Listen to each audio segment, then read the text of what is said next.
Good morning प्यारे बच्चों। आज हम लोग पढ़ेंगे क्लास 6 का विज्ञान, ठीक है ना। पिछली वीडियो में हम पढ़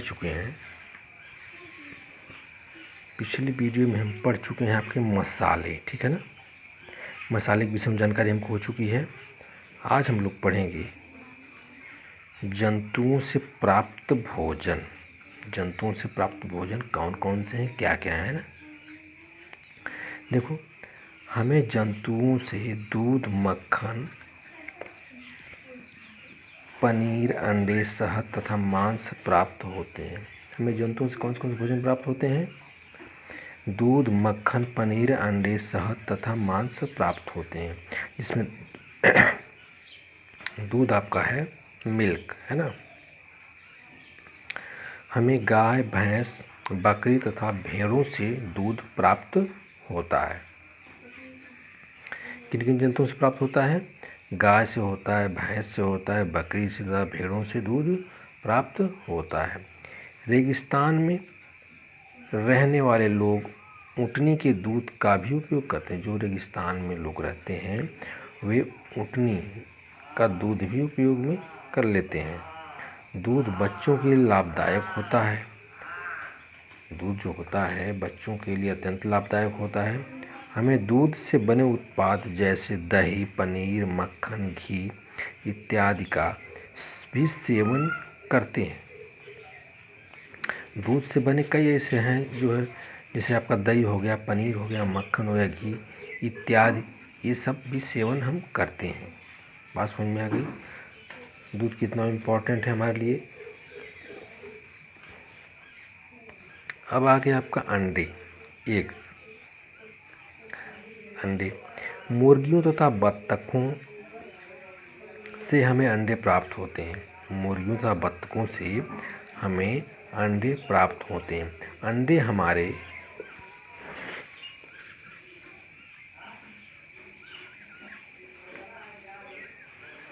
अंडे हमारे भोजन का मुख्य भाग होते हैं। क्या होते हैं ये? मुख्य भाग होते हैं। जो हमारे भोजन के अंडे मुख्य भाग होते हैं तथा प्रोटीन और विटामिन का मुख्य स्रोत होता है। इसमें अंडे में जो है विटामिन और प्रोटीन का मुख्य स्रोत भी है। अब आ गया आपका मांस तथा मछली। अंडा हमारा जो होता है भोजन का मुख्य भाग होता है। इसमें विटामिन और प्रोटीन प्रचुर मात्रा में पाई जाती है। मांस तथा मछली, मीट एंड फिश। हम मुर्गियों, बत्तखों, बकरियों तथा भेड़ों से मांस प्राप्त करते हैं। कुछ लोग मछली भी खाते हैं। मांस तथा मछली प्रोटीन के विशिष्ट स्रोत होते हैं। देखो बच्चों, जो मांस तथा मछली है, हम मुर्गियों तथा बत्तखों, बकरियों तथा भेड़ों से मांस प्राप्त करते हैं। इन्हीं से हम क्या करते हैं? मांस प्राप्त करते हैं। कुछ लोग मछली भी खाते हैं। मांस तथा मछली प्रोटीन के विशिष्ट स्रोत हैं। मांस तथा मछली हमारे जो हैं प्रोटीन के विशिष्ट स्रोत होते हैं। बात समझ में आई? ये मांस और मछली बहुत ही अच्छे स्रोत हैं प्रोटीन के, ठीक है ना। अब आ गया आपका शहद। शहद क्या है? देखो, शहद जो होता है मधुमक्खियों द्वारा फूलों के रस से तैयार किया जाता है। शहद का नाम सुने हो आप लोग, जानते भी होगे तुम लोग कि शहद जो है मधुमक्खियों द्वारा फूलों के रस से तैयार किया जाता है।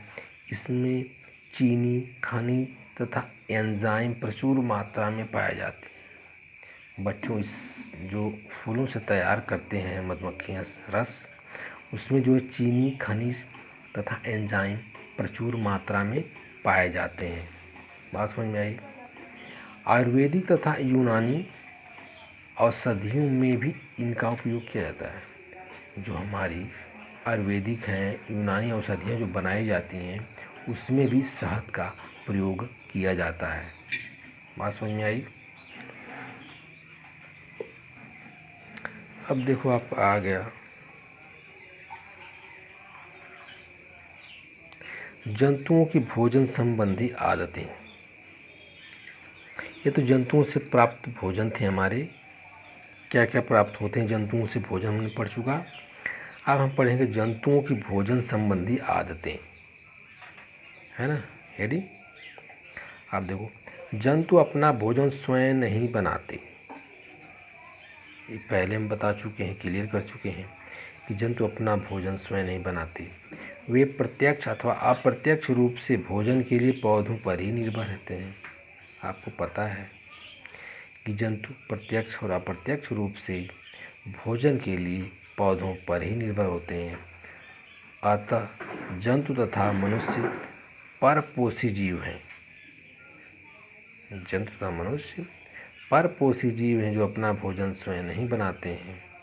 अलग अलग जंतु अलग अलग प्रकार के भोजन करते हैं। भोजन संबंधी आदतों के अनुसार इन्हें 3 समूहों में बांटा गया है। जो जंतु होते हैं बच्चों, वो अलग अलग अपना भोजन करते हैं। अलग अलग भोजन संबंधी आदतें इनकी हैं। उसी के अनुसार इनको 3 समूहों में बांट दिया गया है कि कौन जंतु कैसा भोजन करेगा, कौन जंतु कैसा भोजन करेगा। ठीक है ना।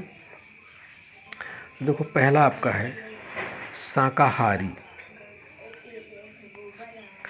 शाकाहारी जंतु, ठीक है ना। शाकाहारी जंतु किसे कहते हैं? वे जानवर जो घास, पौधे तथा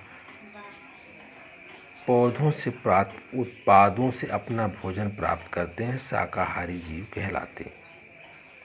वे जानवर जो घास, पौधे तथा पौधों से उत्पन्न उत्पाद का अपना भोजन बनाते हैं, प्राप्त करते हैं, उन्हीं को हम शाकाहारी जीव कहते हैं या शाकाहारी जानवर कहते हैं।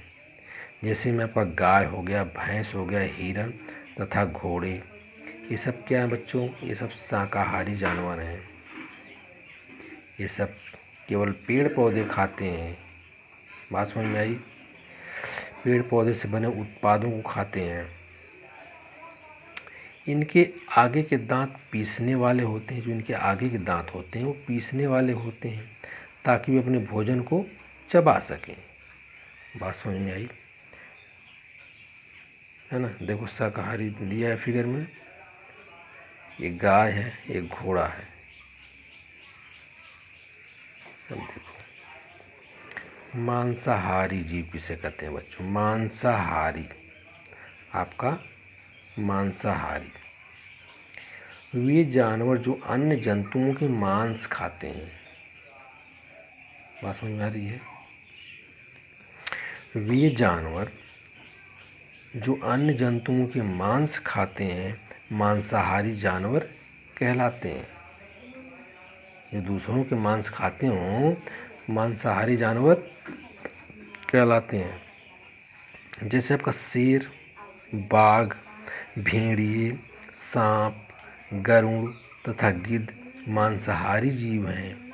ये सब जीव दूसरे जंतुओं की मांस को खाते हैं, इसलिए इन्हें मांसाहारी जीव कहते हैं, मांसाहारी जानवर कहते हैं।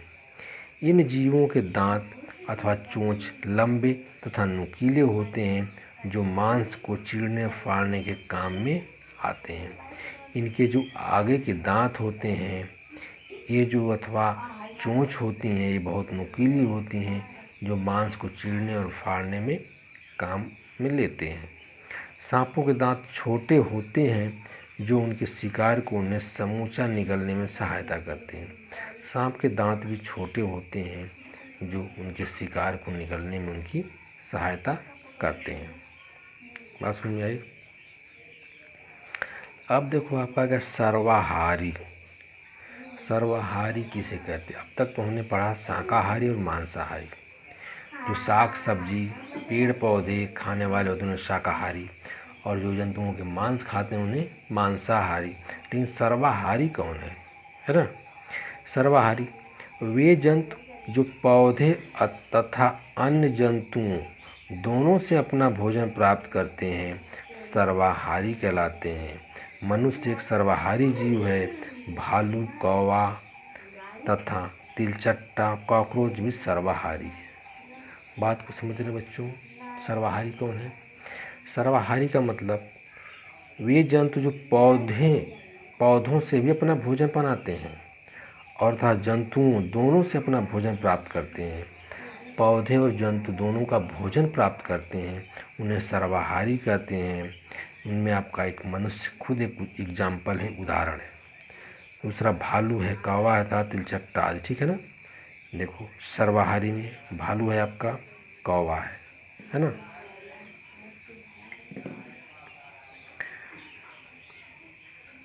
सर्वाहारी पता आ गया, पता है आपको कौन कौन होते हैं सर्वाहारी, किसको कहते हैं? तो जो पेड़ पौधों से भी बने भोजन प्राप्त करें, जंतुओं कि मांस का भी भोजन बनाएं, उन्हें हम कहेंगे सर्वाहारी। बात समझ में आ गई। अब देखो मृत परजीवी क्या है? कुछ मांसाहारी तथा सर्वाहारी जीवों को अपमार्जक कहा जाता है। ये मृत जीवों के मांस को खाकर पर्यावरण को साफ रखने में सहायता करते हैं। कौवा, सियार तथा गिद्ध मृत परजीवी के उदाहरण हैं बच्चों। मृत परजीवी का मतलब होता है जैसे कुछ जीव होते हैं जो पर्यावरण को साफ रखने में सहायता करते हैं, उन्हीं जीवों को हम मृत परजीवी जीव कहते हैं, ठीक है ना। जैसे अब खुले में कोई जो है मतलब जानवर मर गया, उसको कोई नहीं खा रहा है, तो उसकी साफ सफाई, उसको खा कर, जैसे कौवा हो गया, सियार, गिद्ध, इसको खा लेते हैं तो पर्यावरण वहाँ का शुद्ध हो जाता है, वहाँ साफ कर देते हैं तो पर्यावरण शुद्ध हो जाता है। तो जो ऐसे जीवों को निगल लेते हैं, खा लेते हैं, उन्हें हम मृतोपजीवी के उदाहरण कहते हैं। बात समझ में आई। अब दूसरा आपका आ गया परजीवी। परजीवी क्या होते हैं, है ना। परजीवी वे छोटे जीव जो अपने भोजन तथा आश्रय के लिए अन्य सजीवों पर निर्भर होते हैं, परजीवी कहलाते हैं। वे छोटे जीव जो अपने भोजन तथा आश्रय के लिए, मतलब अपने भोजन के लिए भी और रहने के लिए भी अन्य सजीवों पर निर्भर होते हैं, उन्हें परजीवी कहते हैं। इन्हें क्या बोलते हैं? परजीवी कहलाते हैं। बात समझ में आई। जैसे